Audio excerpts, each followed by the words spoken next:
Have you ever read a book from cover to cover and still did not understand it? In college, I recall my English teacher giving us an assignment to read a classical book or passage and write our interpretation of it and even apply it. That was a toughie, but somehow I managed to get through it. What about the books in the Bible, especially the books in the Old Testament? Have you ever attempted to read any of them to see how they apply to you? Or perhaps you've decided that the Bible is not for you. But did you know the Bible provides information that can help you with many of the problems you face in your own life today? This will be our focus for the next 3 months. We will explore the book of Deuteronomy, using it as a guide to aid us in dealing with today's problems and examine how its teachings can help us to connect with the creator of the universe. Our focus for this lesson is love. Therefore, our key text is found in 1 John 4:8, which says, "He who does not love does not know God, for God is love." The title for part 1 is the Preamble or Prelude. The book of Deuteronomy is written during the reign of King Josiah. He was the king of Jerusalem from 640 to 609 BC. Under his leadership, someone probably working in the temple, that is the place of worship, found a copy of a book. This book was read before King Josiah. In 2 Kings 22:11, it says, "Now it happened when the king heard the words of the book of the law that he tore his clothes." Now, why did he tear his clothes? It is because he realized that he and his people were not observing what was written in the book. According to 2 Kings 23, verse 2, this book was called the Book of the Covenant. Upon discovering this book, King Josiah began what's called a Great Reformation. He began to make changes in how the people in his kingdom lived in terms of their relationship to God. You can read about the details of this Reformation in 2 Kings 23. No one knows for certain which book had such a major impact on the king and his nation, but it's believed to be the book of Deuteronomy, found in the Old Testament of the Bible. This is the book we will be studying for this quarter. Now, Deuteronomy is the 5th and last of 5 books called the Book of Moses. Deuteronomy comes from a Latin word which means second law. It could be summarized as follows. After being forcefully released from Egyptian slavery by the hand of God, the Israelites left Egypt headed to the land of Canaan. In their travel, they camped at a place in Egypt called Mount Sinai. Now, while at Mount Sinai, they entered a covenant with God. Because they'd been in slavery, they were not in the right mindset to go directly to Canaan. Therefore, rather than going directly to Canaan, they traveled in the wilderness, that is the desert or wasteland, for 40 years. When the 40 years were over, the Hebrews, as they were called, finally crossed the borders of Canaan. Canaan was the land God had promised to them.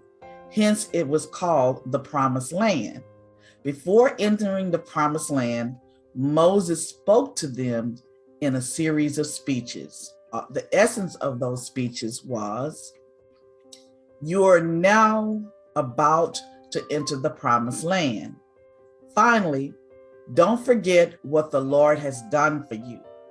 And don't forget what he asks of you now, which is to love him with all your heart and your soul, and to reveal that love by obedience to all his commandments and all according to his covenants. God, at Mount Sinai, had given the Israelites 10 commandments. These 10 commandments were boundaries designed to keep them safe. To stress the importance of the covenant made at Mount Sinai, Moses repeated to the people these 10 commandments.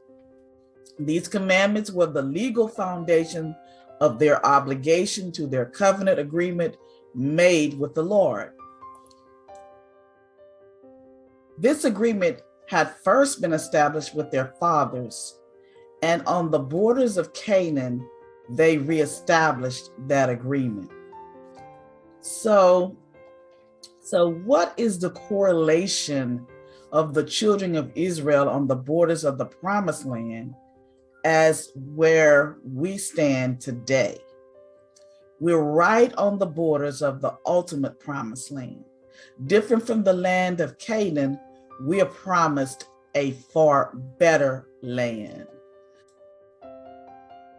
In this study, we're going to look at God's word in the book of Deuteronomy as it applies to us today. We will cover the book of Deuteronomy topically. Some of the themes include what is God's everlasting promise to us, what is meant by law and grace, what does it mean to love God and love our neighbor. Even more important, though many understand the powerful display of God's love to us in the death of Jesus on the cross and his resurrection, here we will explore how the book of Deuteronomy also reveals God's love. For sure, time and culture separates the people of God today from the people of God in the wilderness. But what we have in common with them might be more than what divides us from them. For example, could not the following words be spoken to us as well today?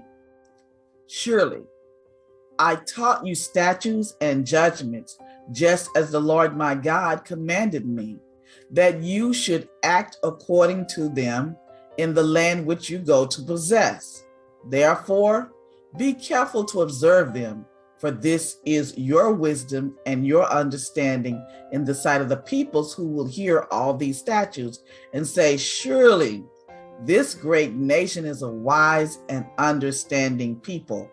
That's found in Deuteronomy 4, 5, and 6.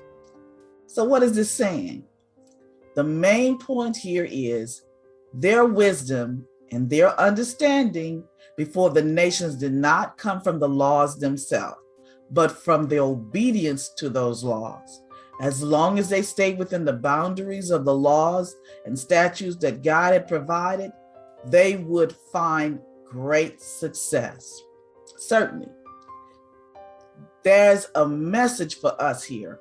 Our wisdom and understanding before others do not come from knowing the laws of God, but from obeying those laws. When we obey the laws God has provided, we will find great success. I need to point out that Deuteronomy did not arise in a space all by itself. Actually, nothing in life does. Deuteronomy has a context.